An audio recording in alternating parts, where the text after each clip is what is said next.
For hundreds of years, freedom reigned as a preeminent value in Western civilization, and with the abolition of slavery in the mid-19th century, the tide of liberty seemed destined to overpower those forces looking to hold humanity in the chains of servitude.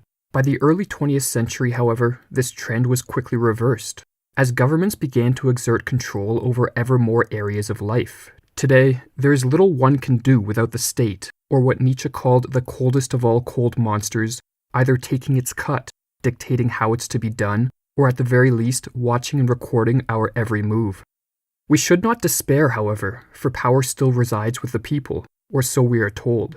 Being fortunate enough to live in democracies, we choose our leaders, and so determine our fate. But how much power does the ability to vote really give us? Major elections, especially for those who favor freedom, appear to be nothing but a choice between evils, the lesser of which is often difficult to discern. Rather than real choice, perhaps we only have the illusion of choice. Perpetual war, high taxes, mass surveillance, stifling regulation, corporate welfare, the inhumane war on drugs, and an increasing move towards censorship of all those who fail to toe the statist line seem inevitable no matter who is elected.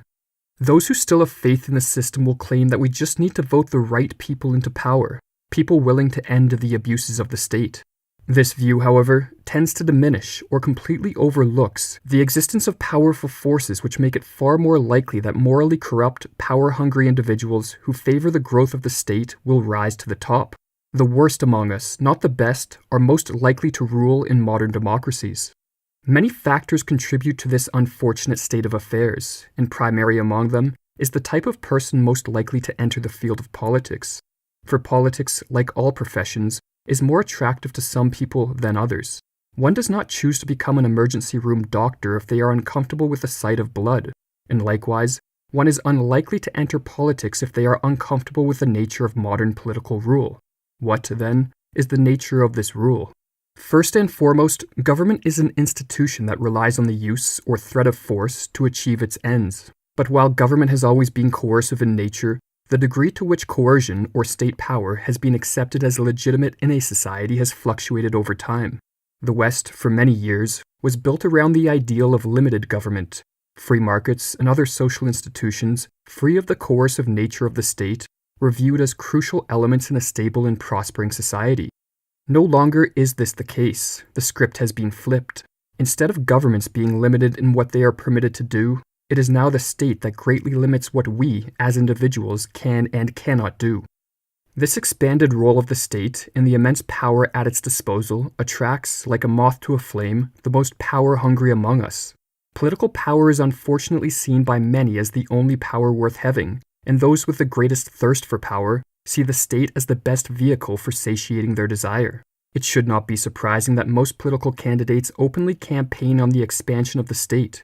For state power, if victorious, becomes their power. Not only does modern politics attract the power-hungry, but to make matters worse, it attracts power-hungry individuals of an excessively narcissistic and conceited temperament. Those who enter politics by and large prefer the reign of intellect to the reign of liberty. They are men and women who believe they should be granted the use of state power to remake the world according to their vision. Rarely is it acknowledged that what this entails is a replacement of the spontaneous order-generating processes of the social world, which coordinate the plans of individuals, with a single plan devised by politicians and bureaucrats and enforced with the use or threat of violence. Why the transfer of decisions, asks Thomas Sowell, from the individuals and organizations directly involved, often depicted collectively and impersonally as the market, to third parties who pay no price for being wrong, should be expected to produce better results for society at large is a question seldom asked, much less answered. The presumption held by most politicians that they are somehow wise enough to reorder the vast complexities and emergent orders of the social world according to their own plans is the height of conceit. F.A. Hayek called it the fatal conceit, for when taken to its extreme, as occurred in the socialist experiments of the 20th century, it leads only to impoverishment, suffering, and death.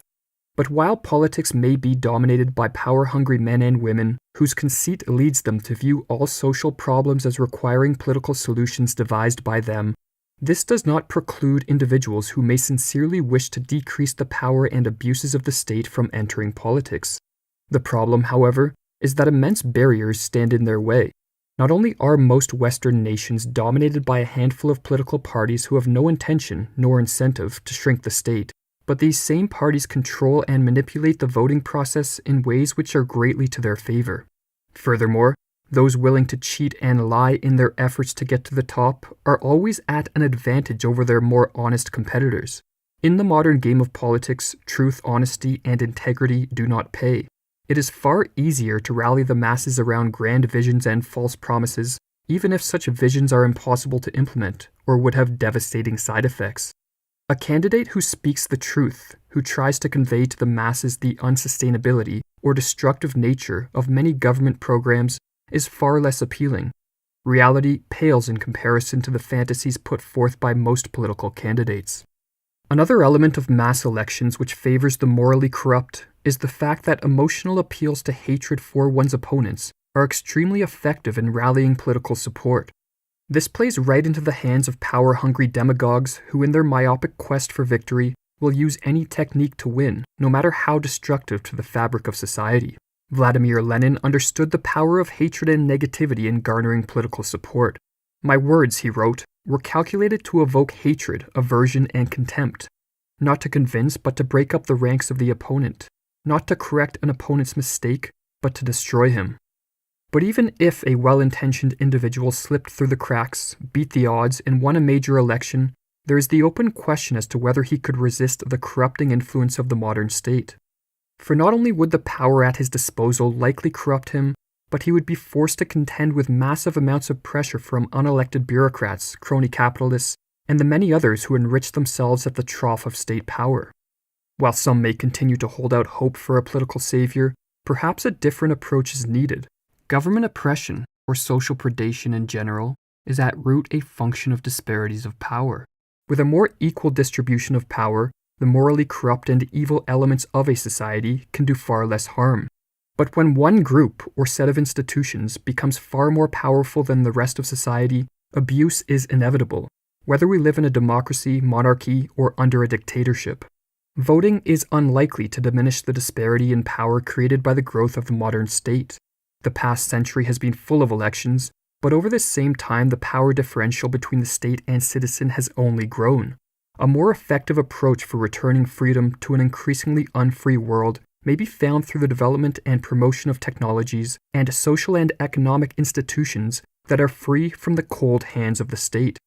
But unless the immense concentration of power held by the few that pull the strings of government is greatly diminished, it may not matter which of the candidates paraded before us we elect.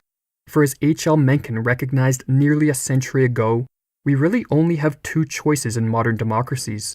We can elect a demagogue, or what Mencken called a demoslave. Under democracy, he writes, two branches reveal themselves. There is the art of the demagogue, and there is the art of what may be called the demoslave.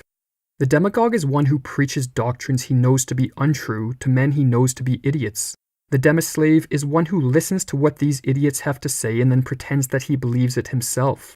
Every man who seeks elective office under democracy has to be either the one thing or the other, and most men have to be both. No educated man, stating plainly the elementary notions that every educated man holds about the matters that principally concern government, could be elected to office in a democratic state, save perhaps by a miracle.